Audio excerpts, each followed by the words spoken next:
करता है? शैतान ही है। याद रखिए, कलीसिया में भी फूट डालने का काम कौन करता है? शैतान ही है। इसका अल्टीमेट जो सोर्स है वो शैतान ही है। लेकिन शैतान किसको या किसके द्वारा ये काम करता है? जैसे कि स्टार्टिंग में हमने देखा, शैतान ने उस सर्प का सहायता लिया।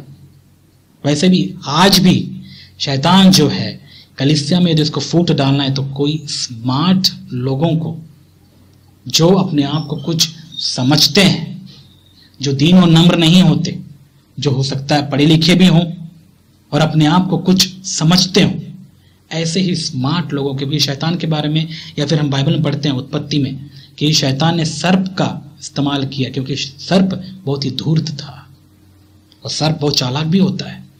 शैतान आज भी ऐसे ही स्मार्ट लोगों का इस्तेमाल करता है। शैतान कभी भोले भाले लोगों का, विशेष करके जो कमजोर होते हैं, उनका इस्तेमाल नहीं करता। मतलब जो प्रभु पर भरोसा रखते हैं, अपने आप को कमजोर समझकर प्रभु पर भरोसा रखते हैं, उनका इस्तेमाल वो नहीं कर पाता, क्योंकि जो प्रभु में अपने आप को, यानी अपने आप को जो कमजोर समझता है, वही प्रभु पर भरोसा भी करता है और उसका कुछ शैतान नहीं कर सकता। लेकिन जो अपने आप को कुछ समझता है, शैतान उसी को ही अपना टारगेट बनाता है, उसी को ही इस्तेमाल करता है। तो ऐसे स्मार्ट लोगों के द्वारा शैतान आज कलीसियाओं की एकता को तोड़ रहा है। ये बहुत ज्यादा आज के समय में हो रहा है, क्योंकि उस समय में हुआ। हम क्या पढ़ते हैं यहाँ पर? उस समय में भी हुआ ये बातें। तो सोच के देखिए, उस समय यदि हुई होंगी तो क्या आज नहीं हो रही है? आज भी हो रही है। तो यदि हो रही है तो मैं आपसे पूछना चाहता हूं, बताइए आप कितना सावधान हैं इन चीजों के प्रति? आप कलीसिया में अपने भाई और बहन से एक होकर रह पा रहे हैं? परिवार में अपने हस्बैंड या अपने पति या अपनी पत्नी से एक होकर रह पा रहे हैं? क्या आपके परिवार में एकता है? क्या आपके कलीसिया में या आपके विश्वासियों के बीच में एकता है? यदि नहीं है तो ये क्या आपको चिंता की बात लगती भी है? क्यों नहीं लगती? क्यों नहीं लगती जब आपको पता है कि कलीसिया में एकता नहीं है? जब कलीसिया में एकता नहीं है तो बताइए वो कलीसिया परमेश्वर को महिमा कैसे देगी? और जिस कलीसिया में परमेश्वर की महिमा नहीं होती है, फिर क्या कलीसिया है? कौन सी कलीसिया है? कलीसिया का मतलब ही है कि वो प्रभु को महिमा देने वाली हो, और प्रभु की महिमा एकता से तो है। यदि हम अपने आप को प्रभु के बेटे और बेटियां मानते हैं और हमारे बीच में एकता नहीं, तो सोच के देखिए, क्या हमारे जीवन या हमारी कलीसिया परमेश्वर को महिमा देने वाली हो सकती है? बिल्कुल नहीं। फूट पड़ी हुई कलीसिया जिसमें एकता ना हो, वो कलीसिया कभी परमेश्वर को महिमा नहीं दे सकती। वो कलीसिया शैतान को महिमा देती है। इसलिए हमेशा से प्रभु की यही इच्छा रही है कि उसके लोग एक बने रहें, एक बने रहें। और ये बात को यदि आप पढ़ना चाहते हैं, पढ़िए यीशु मसीह ने क्या कहा। यूहन्ना रचित सुसमाचार उसका 17 अध्याय मेरे साथ निकालिए। यूहन्ना रचित सुसमाचार उसका 17 अध्याय उसका 23 पद।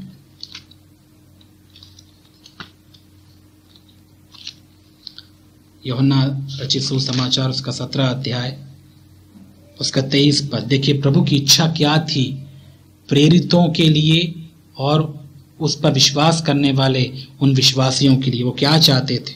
23 पद, मैं उनमें और तू मुझ में, ये प्रार्थना है प्रभु की, मैं उनमें और तू मुझ में, कि वे सिद्ध होकर एक हो जाएं और संसार जाने कि तू ही ने मुझे भेजा, और जैसे तूने मुझसे प्रेम रखा वैसे ही उनसे प्रेम रखा। मतलब यहां पर यीशु मसीह की इच्छा को हम जान सकते हैं, देख सकते हैं कि कैसे यीशु मसीह की इच्छा थी जब वो प्रार्थना कर रहे थे परमेश्वर से आखिरी उन पलों में, जब उनको पता था कि अगले दिन उनका क्रूस पर चढ़ना होगा।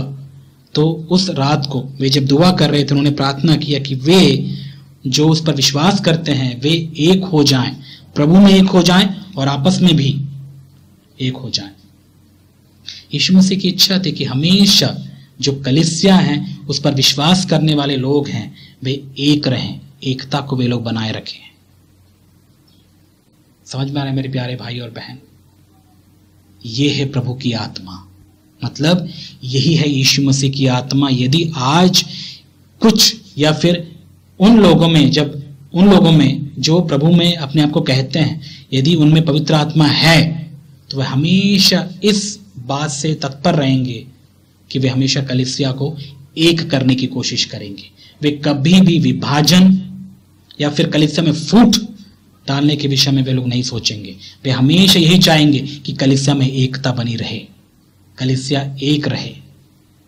और इसके बारे में पौलुस ने बहुत सारी बातें कही। यदि आप उन वचनों को निकाल कर आप पढ़ना चाहते हैं तो आप पढ़ सकते हैं। यदि आप 1 कुरिन्थियों 1:10 में, और याद रखिएगा ये जो फूट पड़ने वाली जो बात है ये कोई उस समय नई भी नहीं थी।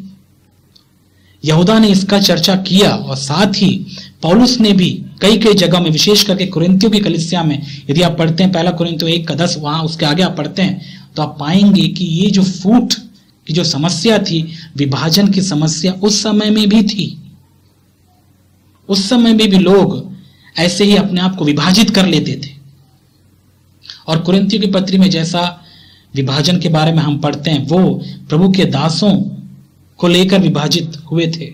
मतलब कोई कह रहा था कि मैं कैफा का हूं, कोई कह रहा था कि मैं पौलुस को मानता हूं, कोई कह रहा था कि मैं अपुल्लोस का भक्त हूं, और कई लोग बोल रहे थे कि हम मसीह को मानते हैं।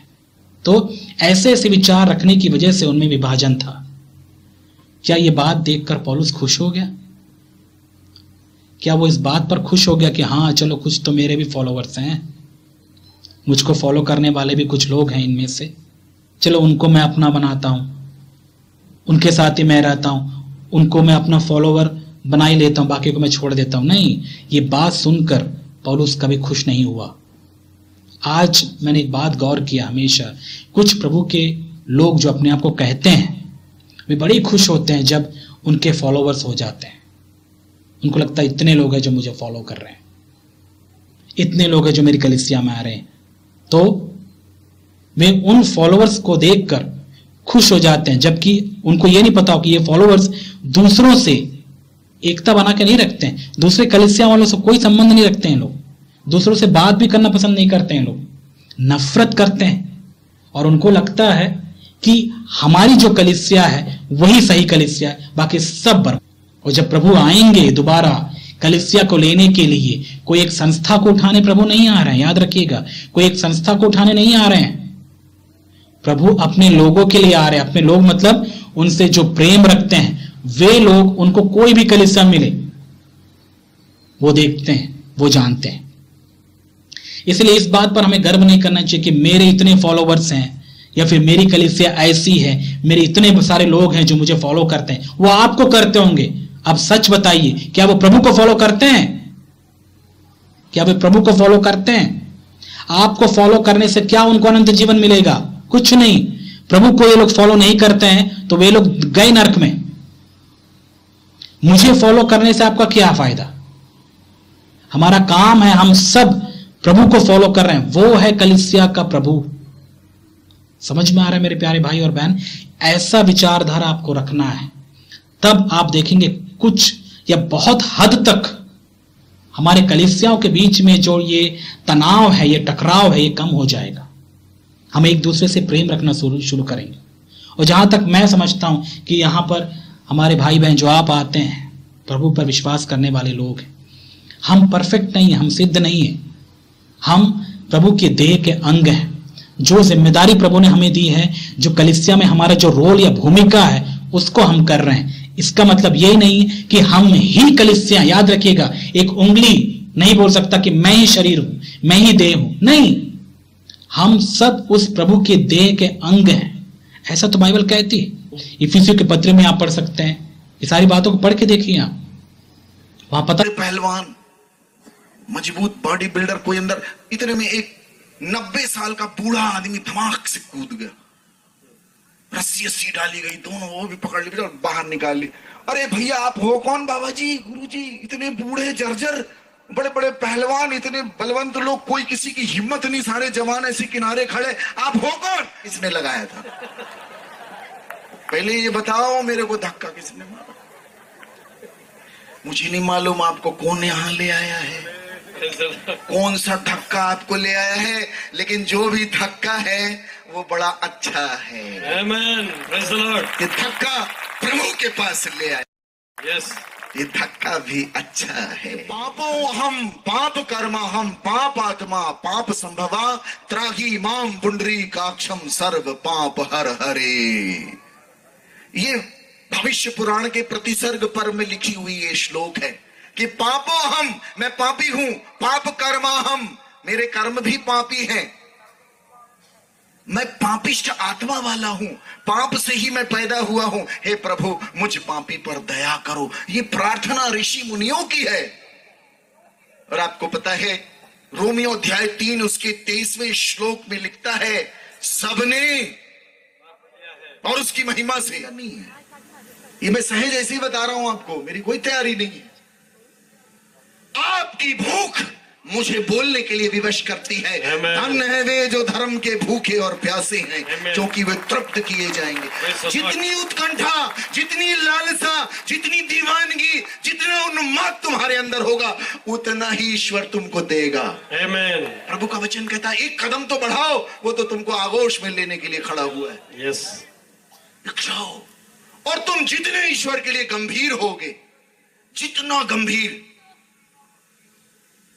उतना ईश्वर आप पे नाजिल होगा। जो व्यक्ति छोटी छोटी बातों में ईश्वर को गंभीरता से लेता है, ईश्वर उसके लिए भी बड़ा गंभीर होने लग जाता है। यही सूत्र है। Yes, Lord. यदि तुम ईश्वर को मजाक में लेने लग जाओगे, ईश्वर भी तुमको मजाक में लेने लग जाएगा। पूरी कहानी ईश्वर के बंदों की इसी पे आधारित है। तो जवान बोलते हैं हम तो रानियों को छुएंगे। राजा की रानियां बड़ी गोरी गोरी हैं, तो कुछ बोलते हैं कि यार